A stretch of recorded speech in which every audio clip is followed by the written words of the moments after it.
أعوذ بالله من الشيطان الرجيم. بسم الله الرحمن الرحيم. السلام عليكم ورحمة الله وبركاته.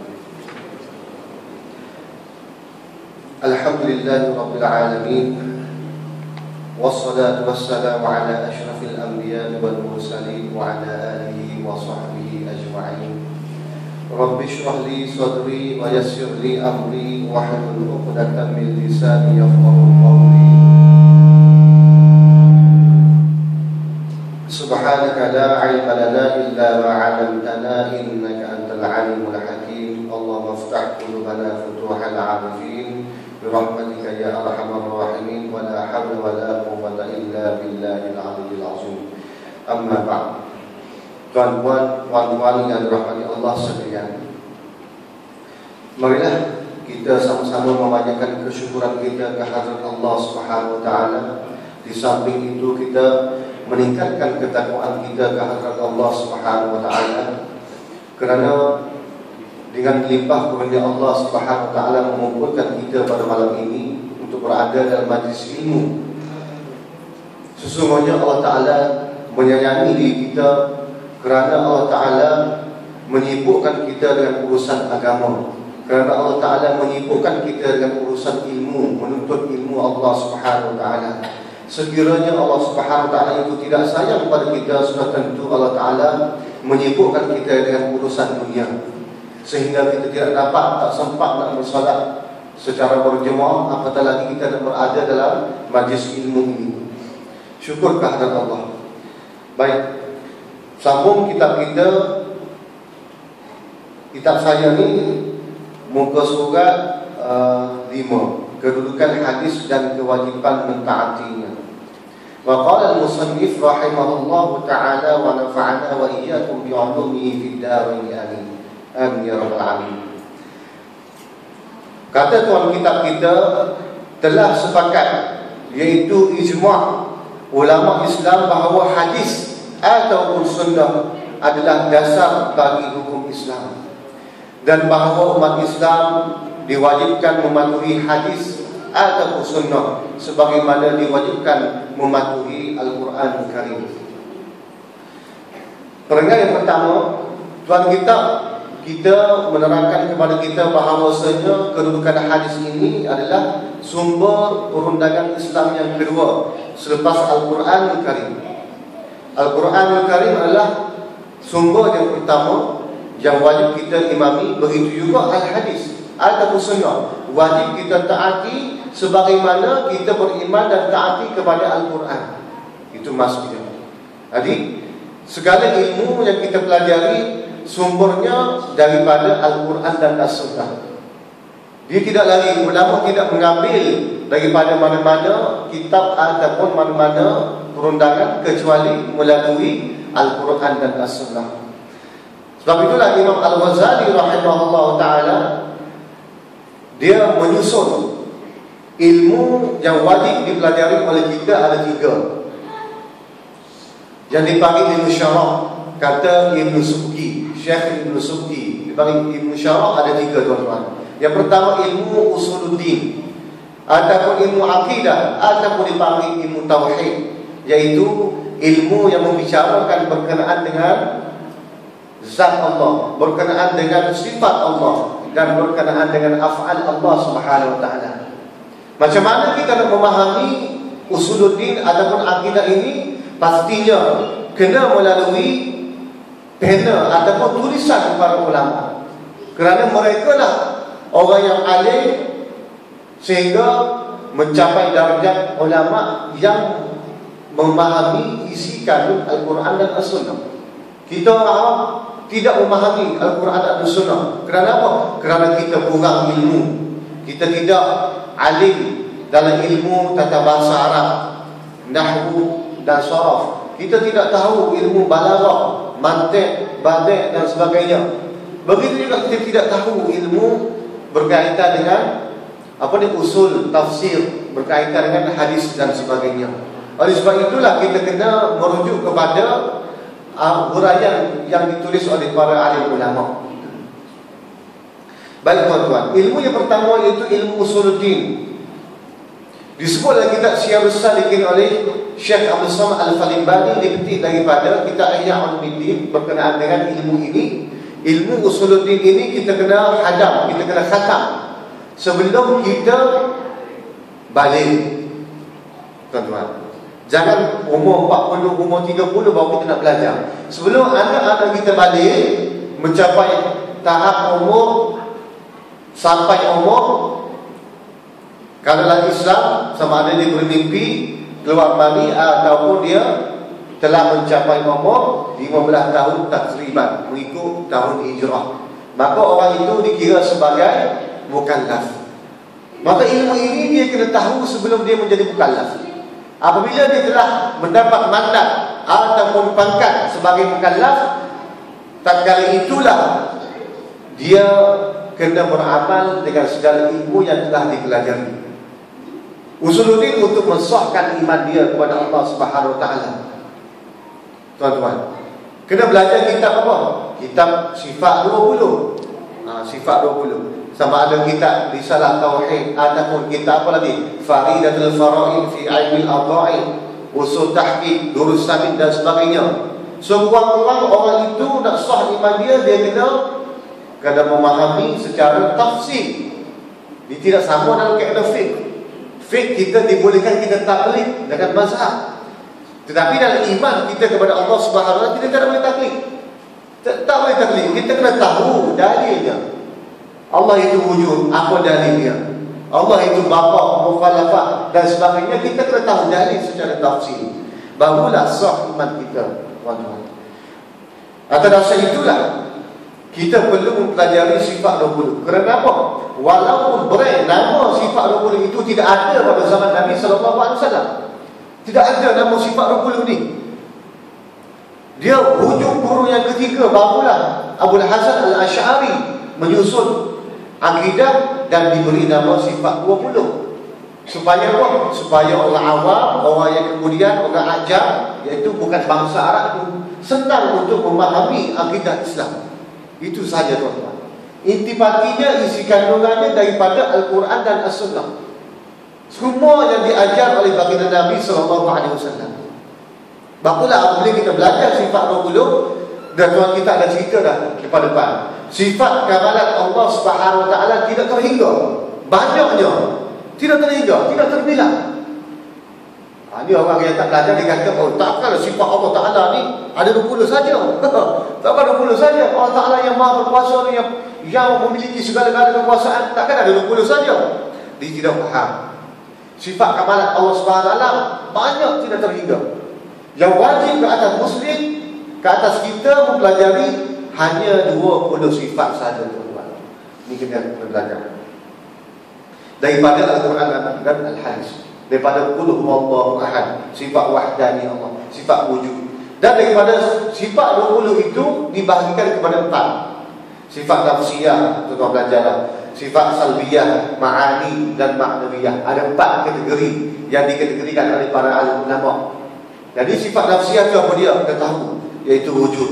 Sifat salbiyah ada berapa? Ada 5. Qidam, baqa', mukhalafatuhu lil hawadis, qiyamuhu bi nafsi, wahdaniyah ada 5. Ma'ani, qudrah, iradah, ilmu, hayyun, sama', basar, kalam, 5. Dan ma'nawiyah apa dia? Kaunuhu qadiran, kaunuhu muridan, kaunuhu mutakalliman, kaunuhu itu sama juga jadi 7. Itu yang disusun oleh Imam Abu Hasan Al-Asy'ari. Dan dalam bidang usuluddin ini ada 2 imam yang menjadi rujukan besar, iaitu yang kedua ya Imam Abdul Mansur Al-Maturidi. Pun sama juga, walaupun dia tidak menyusun sifat 20 itu ada 20. Bagi dia sifat 20 ni sifat yang wajib kita pelajari ada tolak 7. Ma'nawiyah, ma'nawiyah itu tolak, jadi 13. Bukan bermakna dia kurang, tetapi dalam ma'ani itu dia telah kira ada kaunuh. Allah Ta'ala ada sifat qudrah. Tuh maksud dia bagi Abu Mansur Al-Maturidi. Allah Ta'ala bersifat dengan sifat qudrah, iaitu berkuasa.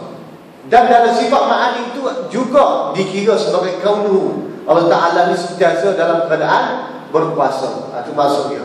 Abu Hasan dia ceraikan menjadi 20. Abu Mansur jadi 13. Yang 7 ma'nawiyah disebut termasuk dalam ma'ani. Itu maksudnya kalau kita belajar secara mendalam. Jadi ala kulli halnya kita kena pelajari ilmu akidah ini secara talaqi dan secara tafsir, tuan-tuan. Tak cukup kita belajar, kita beli buku, kita baca. Allah Ta'ala wujud, buktinya tiada. Itu saya tak cukup, tuan-tuan. Kerana apa? Kerana kita tidak memahami ibarat kitab ataupun ibarat yang nak disampaikan oleh para alim ulama.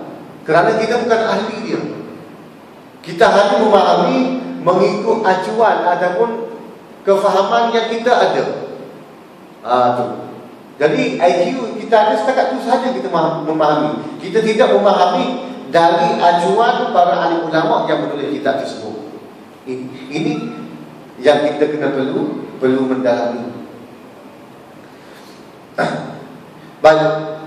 Di samping kita belajar kita sifat 20, kita kena belajar juga 20 sifat yang mustahil atas Allah Subhanahu wa taala.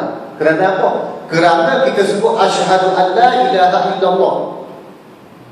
Aku bersaksi bahawa tiada Tuhan melainkan Allah. Asyhadu an la ilaha. Dipanggil apa? Dipanggil nafi. La ilaha dipanggil nafi. Kita menafikan segala Tuhan yang ada. Illallah kita isbat. Bagulah dalam akidah dia ada isbat, dia ada nafi. Dia ada nafi, dia ada isbat. Kena ada kedua-duanya. Jadi kalau Allah Ta'ala kata, dan kita dah isbat Allah Ta'ala itu ada, kenapa kita kena nafi Allah Ta'ala itu tiada? Dia tidak memahami daripada acuan yang diajar oleh baginda Nabi SAW. Fa'lam annahu la ilaha illallah. Kena tahu, kena belajar, kena talaki. Itu masuk dia. Kena talaki, kena belajar. La ilaha. Tuhan mana yang kita nafi, tuan-tuan? Ini yang kita kena belajar. Tuhan mana yang kita nafi? Kalau kita nafi Tuhan Tokong, kita nafi Tuhan agama lain, Tuhan Buddha, Tuhan Kristian, maka tidak sah iman kita, tuan-tuan. Tidak sah lagi, tuan-tuan. Kerana apa? Kita nafi bukan Tuhan tu. Kerana Tuhan Tokong, Tuhan apa lagi? Tuhan Hindu, Tuhan Buddha, Tuhan Kristian, Tuhan Yahudi. Tidak layak kita nak meletakkan, kita nak menyamai dengan Allah Subhanahu wa taala. Kita nak ayat dia Tuhan tak layak pada dulu. Kenapa apa? Tokoh ni jadi bahasa orang yang buat dia. Betul tak, tuan-tuan? Manusia yang buat tokoh tu. Ini yang kita kena fahami. Kita nafi bukan yang tu. Tokoh tu tak layak kita nak kata dia Tuhan. Tak layak daripada awal. Kerana dia politisi, kerana dia ni buat daripada batu, kerana orang yang buat dia. Kerana apa? Kerana dia banyak tangan, dia berjasad dan sebagainya. Tak boleh kita nak kata dia Tuhan. Bukan itu yang kita nafi, tuan-tuan. Ini yang kita kena belajar secara talaki mendalam. Tiada, kalau kita kata tiada Tuhan mana? Tuhan Tokong, Tuhan Cina, Tuhan Buddha, Tuhan Kristian, tidak sah lagi iman kita. Kita menafikan Tuhan yang sama keadaannya dengan Allah Subhanahu wa taala. Sekiranya ada Tuhan yang bersifat dengan sifat kamalan sama dengan Allah, itu yang kita nafi, tuan-tuan. Illallah, barulah kita isbat melainkan Allah Subhanahu wa taala, barulah sah iman kita. Allah, lafzul jalalah kita kena belajar merangkumi sifat 20. Nak kena zat Allah, nak kena sifat Allah, nak kena af'al Allah, nak kena af'al Allah, nak kena asma Allah dan sebagainya, melalui pengajian akidah, dipanggil akidah. Tak apalah orang yang tak berkenan sifat 20, tak apalah. Dia kata apa kita nak belajar sifat 20? Kenapa kita tak ambil daripada Al-Quran terus? Kita tidak belajar daripada hadis terus. Kita tanya di balik, adakah kamu ni orang yang layak memahami Al-Quran dan As-Sunnah? Dan yang kedua, adakah ulama yang tulis kitab ini tidak memahami Al-Quran dan As-Sunnah? Adakah sumber yang diambil daripada kitab lain? Kitab Buddha, kitab Bible dan sebagainya? Tidak, teman-teman. Tak boleh jawab. Tidak. Pastinya ulama mengambil istifadah, kefahaman daripada Al-Quran dan As-Sunnah juga, tuan-tuan. Jadi atas dasar itulah kita kena pelajari. Orang tu pula kata, tapi dia pegang pada usul salasah, tauhid 3, rububiyah, uluhiyah, asma wa sifat. Betul tak, tuan-tuan? Setengah golongan. Adakah kita tanya balik usul salasah ni ada pada zaman Nabi? Nabi kata, "Utlubul aqidata usul as-salasah." Ada. Tak ada juga tuan-tuan. Mereka ambil daripada kefahaman daripada Al-Quran dan As-Sunnah juga. Jadi besarnya apabila kita mempelajari akidah, kerana untuk mensahkan segala ibadah yang kita buat selama ini, tuan-tuan.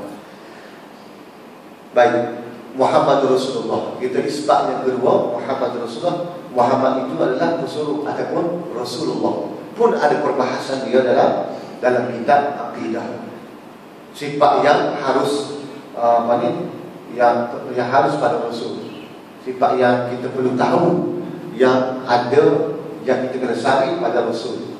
Jadi perkara inilah yang dipanggil sebagai akidah ataupun tauhid. Kadang-kadang kita berfikir, kadang-kadang ada ulama berfikir, orang kata tauhid rububiyah. Orang kafir ini dia kata dia ada rububiyah kerana dia ni beriman kepada Allah, tapi dia menolak Muhammad itu suruh Allah. Sebab itu kalau kita tanya dia, siapa dia Allah? Siapa dia yang menciptakan langit dan bumi? Dia kata Yaqulullah. Mereka menjawab Allah. Kita boleh fikir kata tauhid, ada tauhid kau kan? Bila kata tauhid, mengesakan Allah. Faham tak? Mengesakan Allah. Tapi orang tu dia semua berhala. Tapi Cina tu dia semua tokong, dia semua budak. Boleh kalau kita fikir pada akal kita nak kata orang ini ada tauhid rububiyah, sedangkan apa yang dilakukan itu tidak selari dengan ilmu yang kita nak bawa ataupun ilmu tauhid rububiyah. Tak termasuk pada akal kita. Kerana bila kita kata tauhid, mengesakan Allah, bermakna orang ni kena beriman kepada Allah dan kena beriman segala apa yang diturunkan oleh Allah kepada nabi-nabi. Maka dia kena beriman kepada Rasulullah. Dan arti kata yang lain, apabila kita beriman kepada Allah, kita tidak boleh nak menyembah patung, tak boleh nak sembah tak pun Buddha dan sebagainya. Itu maksudnya. Jadi pembahagian ini tidak betul. Setengah malam kata pembahagian ini tidak betul. Tidak betul. Jadi kita kena belajar sifat 20 secara mendalam supaya kita boleh menolak anasir-anasir yang datang. Sekarang ni banyaklah masalah da'iyah, Kristian, da'iyah itu, da'iyah ini. Kalau kita tidak ada ilmu secara mantap, boleh jadi kita akan was-was. Dia syaitan ni kita tak perlu masuk agama lain. Dia tidak kata bisik kita, goda kita sehingga kita keluar pada Islam. Dia goda kita sehingga kan dia kata minimal orang ni was-was terhadap Allah. Dah cukup dah. Sebab akidah ini benda yang kena terfaham di hati. Akidah al-yaqin bil jazmi. Masuk akidah. Kita kena yakin secara putus. Kalau mari was-was, mari apa ni, mari waham, tak boleh. Akidah tak boleh. Kalau kita kata boleh jadi betul juga, was-was kata tak boleh. Itu akidah, tak boleh kita kena yakin putus. Itu nama akidah. Dan segala iktiraf, segala persoalan yang timbulkan kita boleh patah, kita boleh berhujah, kita boleh melangkaui soalan-soalan tersebut. Barulah iman kita kuat di hati. Itu berkenaan dengan ilmu yang pertama yang Imam Al-Ghazali sebut dalam kitab Ihya Ulumuddin. Yang kedua ilmu fiqh, ilmu syariat, ilmu nak sahkan ibadah kita, tahu syarat wajib, syarat sah, syarat perkara yang membatalkan sembahyang, begitu juga puasa, haji, zakat dan sebagainya. Itu ilmu yang berkaitan dengan syariat yang perlu kita pelajari secara mendalam. Itu minimal. Perbahasan, orang kata perbahasan yang furu'iyah, itu benda itu menjadi fardu kifayah. Imam ni kata tu, orang ulama ni kata lain pula. Ada perbahasan berkenaan dengan masalah khilafiyah yang dipanggil khilafiyah, itu menjadi fardu kifayah kita mempelajari. Yang perlu kita pelajari benda yang basic. Dan ilmu yang ketiga disebut oleh Imam Al-Ghazali, ilmu tasawuf, pun ambil daripada Al-Quran dan As-Sunnah. Walaupun pada zaman Nabi tidak disebut lagi dengan nama brand tasawuf, tak ada, tidak di-brand lagi. Pada kurun yang ketiga barulah di-brand. Ni ilmu apa? Ni ilmu fiqh, ni ilmu tasawuf, ni ilmu usuluddin, ni ilmu nahwu, ni ilmu badiah, balaghah dan sebagainya. Tu kurun yang ketiga lah. Tuan-tuan, Tapi isi kandungan intipati mari daripada ajaran baginda Nabi SAW. Itu hebatnya ulama kita. Itu secara minimal. Tasawuf pula kita kena belajar, disebut dalam kitab tu, kita kena belajar sebuah kita khatam dan memahami kitab yang dikarang oleh Imam Al-Ghazali, iaitu kitab Minhajul Abidin. Kitab batu je tuan-tuan, Minhajul Abidin. Jadi kita kena khatam kitab. Barulah sah iman kita dikira sebagai Muslim. Kita risau tuan-tuan, kita risau macam mana? Kita risau apabila kita kembali kepada Allah Subhanahu Wa Taala esok, kita dapat buku catatan amalan kita tangan kiri. Sedangkan kita ni ahli ibadah, sedangkan kita ni tak pernah tinggal sembahyang, pergi haji tiap-tiap tahun, umrah tiap-tiap tahun dan sebagainya. Bila kita buka buku amalan kita, rupanya kosong. Kerana apa? Kerana atas dunia dulu kita tidak mempelajari akidah yang betul. Kita tidak mempelajari tata cara untuk melaksanakan ibadah, sembahyang dan sebagainya dengan betul. Nanti risau tuan-tuan. Dan ilmu ini akan diliputi dengan ilmu tasawuf. Kerana apa? Kerana dengan hatilah. Orang yang ada ilmu saja, dia beramal tak cukup, melainkan hati dia ikhlas kepada Allah Subhanahu Wa Taala. Itulah perbahasan ilmu tasawuf. Pun ambil daripada mana? Daripada hadis baginda Nabi SAW. Hadis apa? Hadis Jibril. Satu hari seorang pemuda yang tampan, pakai jubah, pakai serban putih, pergi menghadap Rasulullah. Rapat lutut dia dengan lutut baginda Nabi. Dia tanya, "Ma huwal Islam? Ma huwal iman? Ma huwal ihsan?" Itu tak terima. Biasa ustaz baca hadis ini. Islam itu berkaitan dengan fiqh syariah. Iman itu berkaitan dengan usuluddin. Ihsan itu berkaitan dengan tasawuf. Anta abudallah ka'annaka tarahu fa in lam takun tarahu fa innahu yaraka. Kamu beribadah di seumpama kamu melihat. Seumpama kamu melihat Allah Subhanahu Wa Taala. Kalau kamu tak boleh rasa, hati kamu gerak. Kurang-kurangnya kamu merasai Allah Taala melihat kamu. Tu kurang-kurang. Kalau dua-dua tak rasa, kamu dah orang tu. Dua-dua tak rasa. Dia tak rasa dia ni seumpama Allah, dia melihat Allah, dan dia tidak rasa juga Allah Taala melihat dia. Oh, teruk dah ni. Itu menunjukkan hati dia tertutup. Hati dia dipenuhi dengan dosa dan noda. Macam mana nak menyucikan hati ini? Pastinya kena melalui jalan sufi. Jalan sufi. Kena cuci hati kita. Kalau kita ada kereta, kita kena servis. Kalau minyak semi kena berapa 5,000, kena servis, tukar itu, tukar ini. Begitu juga hati kita tuan-tuan, kita kena jernihkan selalu. Antara cara yang Nabi ajar, kita sentiasa berada dalam majlis ilmu. Macam kita duduk hari ini, alhamdulillah. Bila kita duduk dalam majlis ilmu, kita dengan nasihat, kita dengan panduan-panduan, boleh melembutkan hati kita dan boleh membersihkan hati kita tuan-tuan. Itu salah satu cara. Jadi ilmu tasawuf ni ilmu hasa tuan-tuan, ilmu hakikat. Bagi tasawuf, ilmu hakikat, ilmu ma'rifat, itu tak apa nama-nama saja. Yang penting isi kandungan benda yang sama tuan-tuan. Jadi ilmu tasawuf ni ilmu hasa. Macam mana orang tu nak rasa kalau dia ni malah nak ibadah? Macam mana orang tu nak rasa kelazatan beribadah kalau orang ni tak pernah ataupun tidak suka melakukan ibadah? Ada masalah. Jadi kita tamanni, kita berangan-angan nak masuk syurga, tetapi kita tidak pernah nak buat persiapan untuk kita menghadapi kematian. Seterusnya kita nak masuk dalam syurga tersebut. Tak pernah persiapan. Sembahyang jaga-jaga, tak irati sembahyang, tak irati tak sembahyang, puasa pun sama.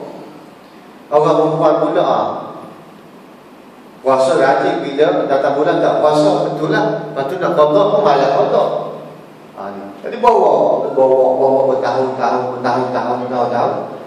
Jadi banyak hutang dengan Allah Subhanahu Wa Taala. Jadi benda-benda ibadah kita ambil, kita kena remeh. Kita ambil tak cakna saja. Tak pada apa yang orang tengok aku mari surah, tak pada walaupun jaga-jaga. Tak boleh. Tasawuf ni dia kena beramal, kena ikut sunnah Nabi. Bapalah kitab yang kecil Imam Al-Ghazali dia tulis kitab Ayyuhal Balad. Kita kena kecil tuan-tuan, bukan dengan adab, berkenaan dengan nak pilih syekh yang mursyid macam mana.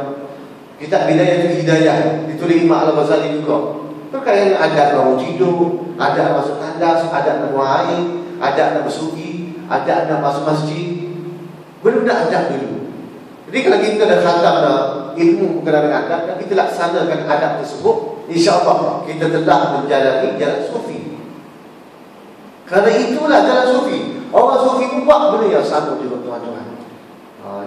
Jadi kita nak didik anak kita suruh dia cara dulu ajar ilmu berkaitan dengan adab. Kemudian macam mana kita amalikan? Kita bawa dia mari surah. Kita tengok cara dia nak sembahyang, menghadap kiblat ataupun tidak. Tidak pada kiblat itu tidak berdapatan dengan sunnah. Bila menghadap kiblat, alhamdulillah. Adakah dia masa ambil sembahyang tu di membazir? Saya tengok, adakah masa dia ambil sembahyang tu dia bersempah dengan kawan dia? Benda-benda adab ini yang diajar oleh baginda Nabi. Bila masuk ke surau pula, tengok langkah dengan kaki kanan ataupun kiri. Ini kita tengok jauh-jauh. Kita dimasukkan, oh alhamdulillah, dia telah beramal dengan ilmu yang kita pelajari, yang kita ajar oleh dia beramal. Masuk dalam masjid, tengok dia buat sunat betul, tahiyatul masjid. Benda-benda macam itulah kita nak ajar secara praktikal, amali kepada anak-anak kita tuan-tuan. Benda basic. Sebelum kita masuk kita Minhajul Amil, kita ikan dan sebagainya. Kita ikan, kita tinggi tuan-tuan. Nanti kita minimal kita Minhajul Amil. Jadi cari guru yang boleh mengajar kita tu. Macam mana kita nak cari guru? Cari guru yang bukan sahaja dia memahami kitab tu, tetapi dia menjalani thariqah sufi itu. Barulah kita capai kepada matlamat dia. Orang yang tak pernah merasa luyang musafir itu macam mana dia cerita pada orang musafir ni sedap, luyang ni sedap macam mana? Ustaz pernah rasa ke tak? Ustaz pun tak pernah rasa.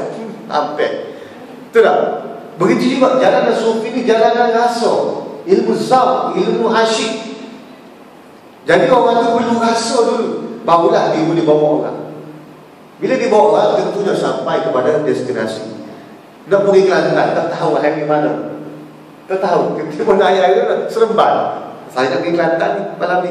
Naik highway mana tuan? Naik highway Seremban. Sampai apa? Bukan sampai Kota Baru, sampai Johor Bahru. Sebab orang tak pernah sampai tempat tersebut. Tapi kalau orang tersebut pernah sampai di Kelantan, dia bercerita nak pergi Kelantan ni ada 3 jalan. Pertama Highway Utara, sampai Exit Creek, naik Bukit Creek, boleh juga. Ataupun pergi ke Highway LPT, sampai lepas tu Bentong, ambil kiri, exit masuk Bandar Bentong dan sebagainya, sampai Gua Musang, sampai Kota Baru. Ataupun terus pada LPT sampai ke mana? Ke apa ni? Bukit apa? Bukit Raja apa? Exit LPT tu Jambu sekarang ni dah buka dah, atas lagi. Bukit apa yang bagi? Bukit Besi. Exit Bukit Besi. Jadi cross ke jalan pantai sampai Kota Baru juga. Tak tu dia boleh cerita. Sebab apa? Dia telah menjalani jalan tersebut. Dia boleh cerita pula, di sebelah dia ada RNR mana dulu sekian-sekian, cerita. Begitu juga orang yang memahami jalanan sufi, dia perlu memahami manhaj sufi dan dia pernah menjalani jalan tariqah. Barulah dibawa kita sampai. Kalau tidak sampai sekedar jalan, tak tahu lagi mana. Tak tahu lagi mana. Kalau patah balik tahan lagi, takut pergi terjungau habis. Terjungau habis. Itulah jalan sufi ni pernah disebut oleh Syekh Abdul Qadir Al-Jailani dalam kitab Sirrul Asrar. Ada 20 jalanan yang dikatakan yang didakwa sebagai sufi tapi menyeleweng daripada syariat Muhammadiyah. 20. Itu pada zaman Syekh Abdul Qadir Al-Jailani. Itu yang disebut pada tempat dia. Boleh jadi sekarang ni dia beratur dah, kata sufi tapi ni kena bayar ni. Masuk ni ustaz bawa tu tariqah sama, kata besar pada saya ada pun kita bagi duit bulan-bulan. Jadi saya kan siung kaki, minum air kaki dan sebagainya. Dia dah ada pay pun. Jadi kena pilih Seorang yang mursyid yang betul. Macam mana nak pilih? Ulama dah tulis dalam kitab dia, antara kitab Ayyul Walad Imam Al-Ghazali. Apa ni cerita berkenaan cara nak pilih syekh mursyid macam mana. Orang tu mesti berpegang pada syariat yang pertama. Syariat. Tak boleh dia lari daripada landasan syariat. Pertama sekali dia kena bersyariat. Kena jaga sembahyang dia, kena jaga puasa dia, kena jaga zakat dan sebagainya. Itu syariat. Dia kena jaga. Tidak melakukan dosa besar. Ni syekh tapi buat dosa besar. Itu something wrong lah tu. Dan di samping itu juga dia kena ada jalanan yang panggil tariqah.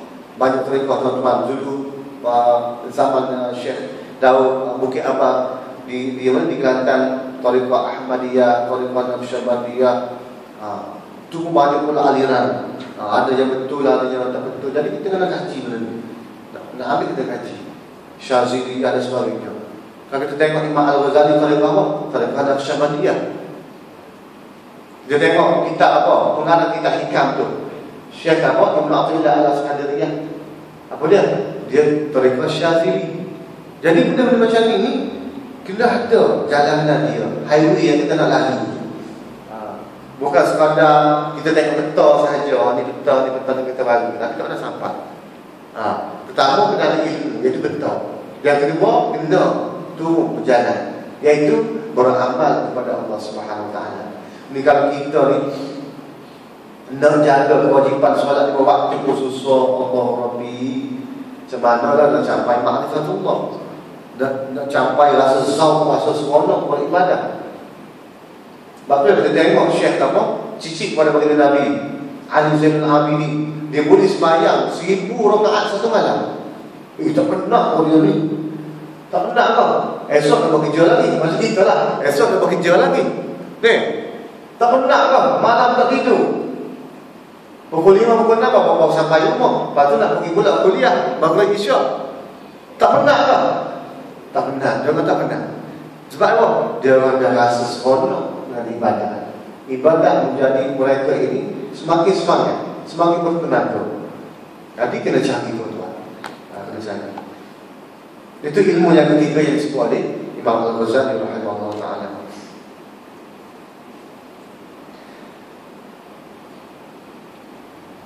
Kembali kepada kitab kita, iaitu hadis baginda Nabi sallallahu alaihi wasallam.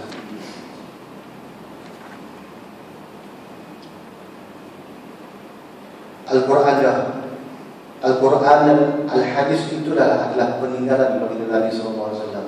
Taraktu fikum amrayn dan tadhilluma idza ma tamassaktum bima kitabullah wa sunnati. Jadi dua perkara ini, Al-Quran dan As-Sunnah, menjadi rujukan bagi kita untuk kita mengharungi kehidupan kita di dunia. Sehingga kalau ulama kata, sekiranya ada Quran, ada hadis dan ada kitab Ihya Ulumuddin, dah memadai untuk umat ini beramal dengan kitab tersebut. Itu memadai. Tak perlu kita lain. Dah memadai. Kerana apa? Kerana dalam Ihya itu dia mengumpulkan ketiga-tiga disiplin ilmu. Ilmu syariat, ilmu usuluddin dan ilmu tasawuf. Dah tuan-tuan. Waktu sehingga ulama kata, siapa yang tak belajar kitab Ihya ini falaisal hayat. Orang tak hidup. Kalau orang yang tak pernah belajar kitab Ihya, dia tak hidup. Falaisal hayat. Besarnya kata kitab Ihya ini.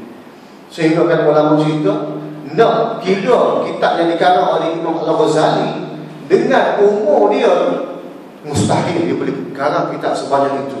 Mustahil. Itu ada salah satu karamah yang tak bagi kepada dia, kepada beliau, iaitu keberkatan masa. Dia boleh tulis kitab banyak dengan umur yang pendek. Berkat masa. Kita sekarang ni Allah, masa kita buat gitu je. Masa berlalu, pukul 9 dah. Dia sekejap, pukul 10 dah. Dia sekejap, pukul 9 dah. Tidur dah kita. Sebab apa? Hilangnya keberkatan. Itulah yang maksudnya saya sebut sebelum ni, hadis berkenaan dengan hari kiamat. Berlaku kiamat antaranya tanda-tanda kecil. Allah Ta'ala tarik keberkatan masa. Tarik keberkatan masa. Kalau dulu zaman-zaman tu nenek kita beli apa ni, kelapa baru tu, kelapa baru, kita letak pagi. Lepas tu tu masak tu. Masak. Dia kata jangan masuk. Tapi sekarang dia beli pagi, petang boleh pakai ni. Tengok keberkatan dan hilang. Keberkatan dan hilang. Jadi itu salah satu contoh. Banyak ayat Al-Quran yang memberi pengertian secara tegas bahawa hadis itu suatu pokok ataupun dasar bagi syariat Islam yang wajib ditaati sebagaimana wajib ditaati Quran. Umat Islam tidak boleh membelakangi atau meninggal atau menentang hukum hadis atau hukum Al-Quran atau hukum keduanya sekali sama ada dengan alasan ataupun tidak. Jadi Al-Quran dan As-Sunnah ini menjadi akidah kepada diri kita, dan kita kena beramal segala isi kandungan Al-Quran. Kerana Al-Quran itu turun kepada kita, zalikal kitab la raiba fihi. Kitab ini tidak ada keraguan.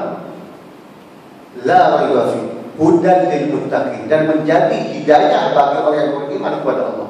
Sifat orang muttaqin macam mana? Allazina yu'minuna bil ghaibi, iaitu mereka yang beriman kepada perkara-perkara yang gaib. Itu rukun iman lah. Perkara gaib.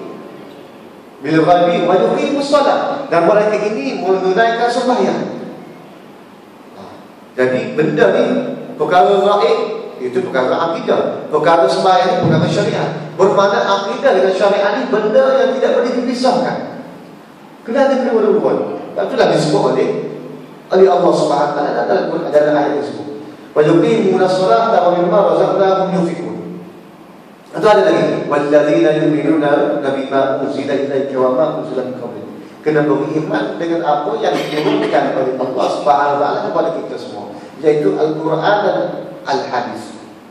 Al-Quran, Al-Hadis menjadi panduan bagi kita untuk melayani kehidupan di dunia ini, sama ada menjadi panduan dalam rumah tangga, ataupun menjadi panduan dalam pejabat, ataupun menjadi panduan dalam tarbiyah anak dan isteri, menjadi panduan untuk mentadbir negeri, menjadi panduan untuk mentadbir negara dan sebagainya. Semua apa yang kita nak buat ini tuan-tuan, kita tidak boleh lari daripada acuan Al-Quran dan Sunnah. Barulah kita ni dikira betul-betul beriman kepada Allah Subhanahu wa taala. Kalau kita ambil sedikit, tinggal sedikit, tolak sedikit, tak ada. Ya ayyuhallazina amanu udkhulu fis-silmi kafah. Kita kena masuk Islam ni, kena menerima apa sahaja yang Allah Taala suruh, dan kena tinggal apa sahaja yang Allah Taala larang. Sama ada kita suka ataupun kita tak suka, kita kena buat belakang. Itulah maksudnya kita kena beriman kepada Al-Quran dan As-Sunnah. Sebagaimana firman Allah Subhanahu wa taala, "Wa ma ataakumur rasul fakhuzuh wa ma nahakum anhu fantahu." Surah Al-Hasyr ayat yang ke-7, yang bermaksud, dan apa yang didatangkan oleh Rasul kepada kamu, maka adalah kamu ambil. Wa ma ataakumur rasul fakhuzuh, kena ambil semua.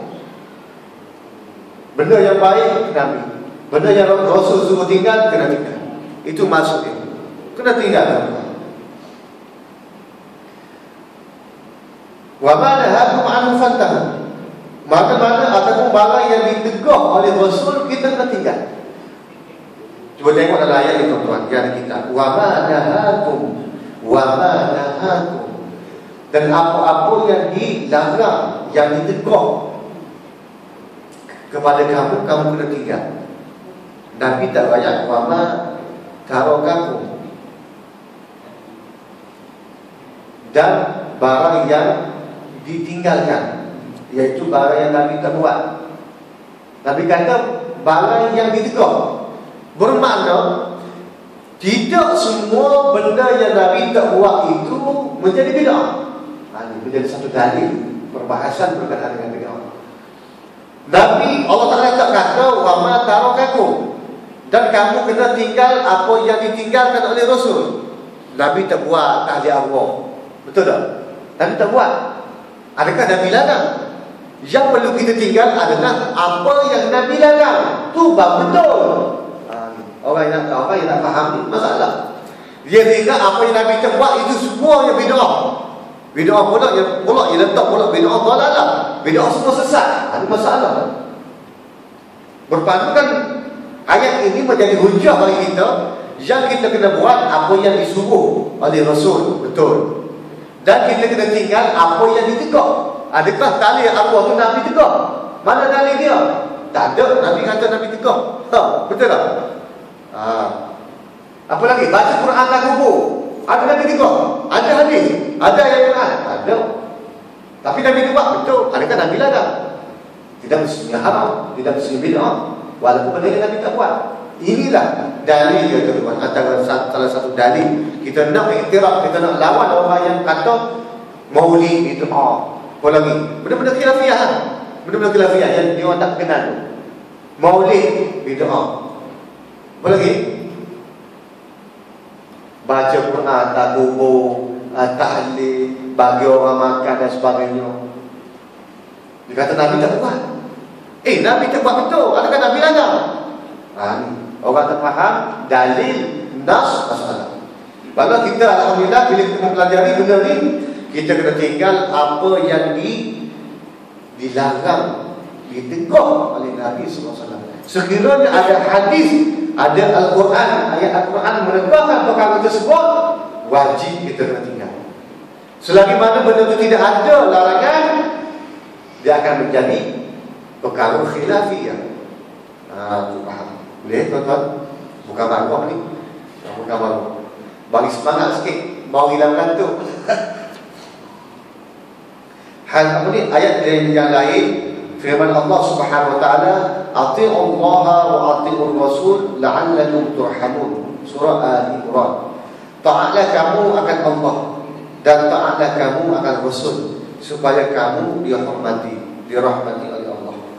Ini antara hujah dalil nas bahawasanya kita kena berpegang teguh kepada sunnah.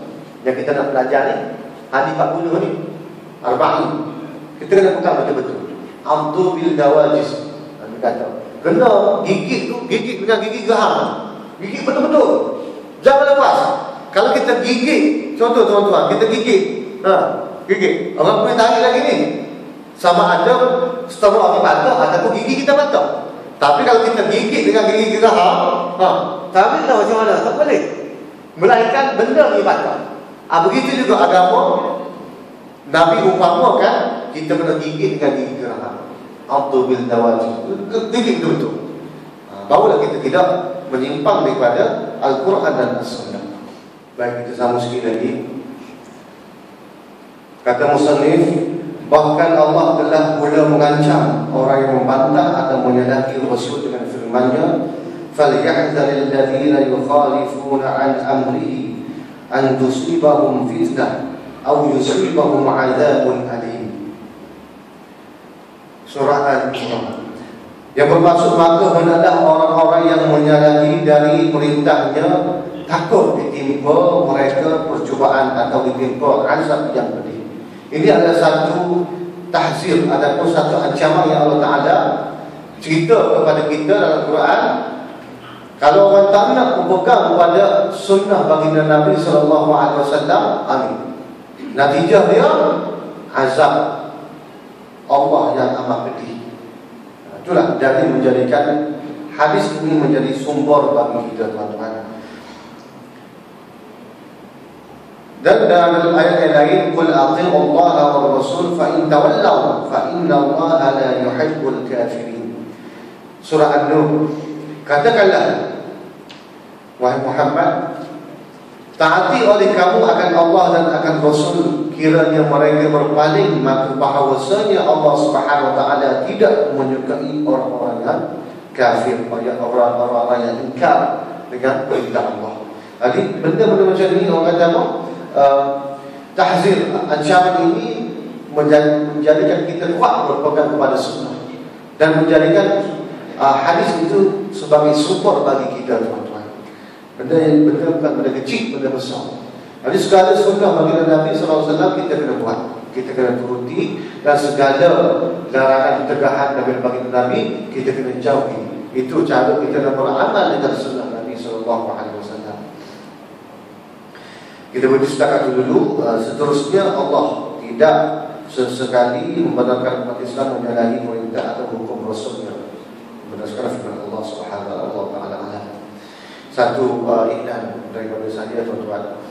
Saya mewakili guru agama sekolah kebangsaan Taman City.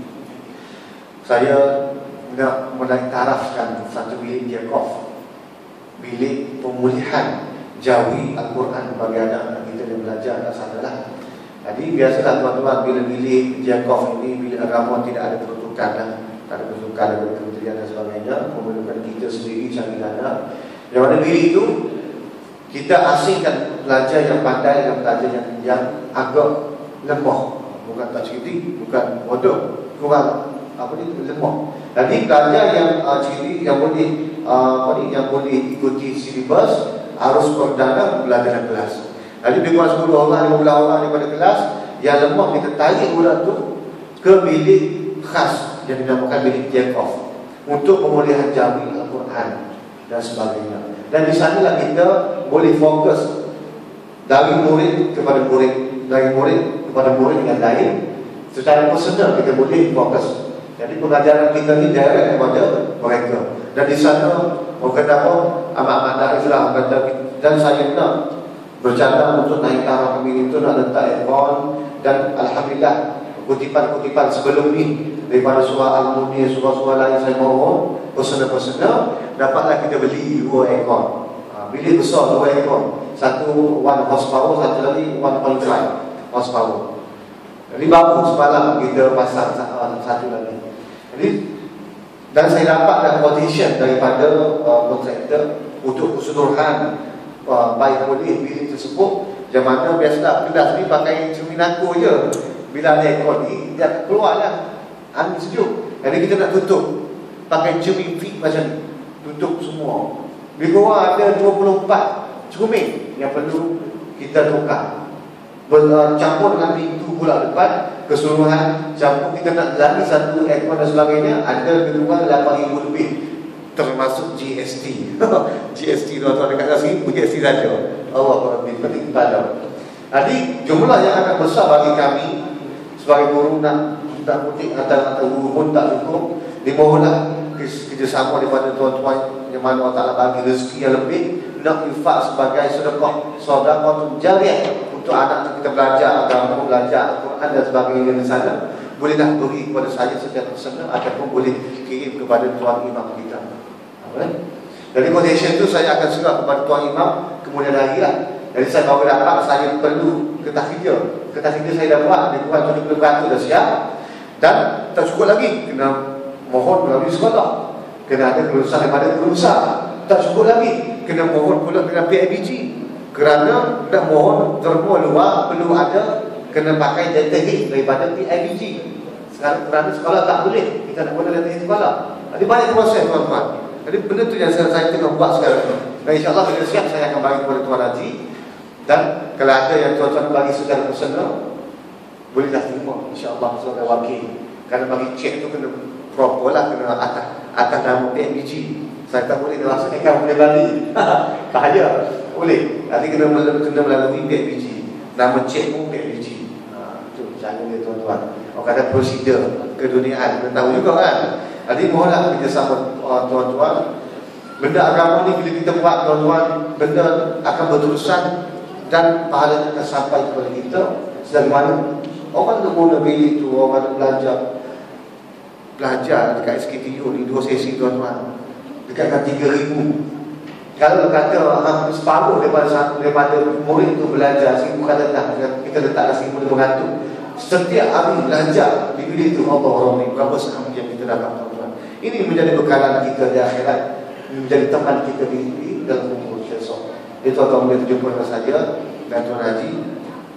Mudah-mudahan apa yang kita miliki di dunia ini Allah Ta'ala akan balas berlipat kali ganda di akhirat.